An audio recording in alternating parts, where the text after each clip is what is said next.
पहले बात इस वक्त की सबसे अहम खबर की।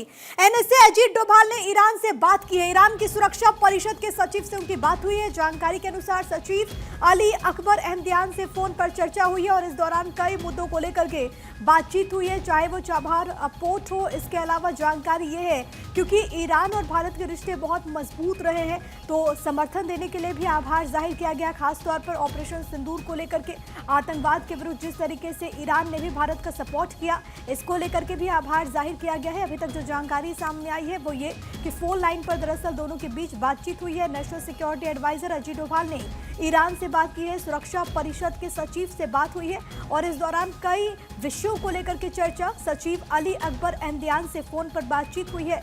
आपको ये बताते चले कि जिस तरीके से ईरान ने ऑपरेशन सिंदूर को लेकर के भारत के समर्थन में ईरान आया और सबसे बड़ी बात है कि आतंकवाद के खिलाफ एक्शन की सराहना भी की गई और ये कहा गया कि ये ज़रूरी भी था।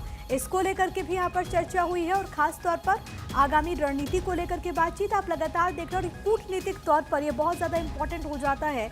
ये बातचीत हुई और कई विषयों को लेकर के जानकारी ये है कि national security adviser Ajit Doval ने यहाँ पर चर्चा की है। ईरान की सुरक्षा परिषद के सचिव से बातचीत हुई है क्योंकि सबसे बड़ी बात है कि किसी भी देश के लिए आतंकवाद एक बहुत बड़ा खतरा है और यही कारण है कि लगातार इस विषय पर दुनिया के अधिकांश देश भारत के सपोर्ट में हैं और लगातार आतंकवाद की मुखालफत हर ओर से की जाती है। कुछ चुनिंदा देशों को अगर छोड़ दे तो ऐसे में ईरान भी इसमें प्रमुख रहा है।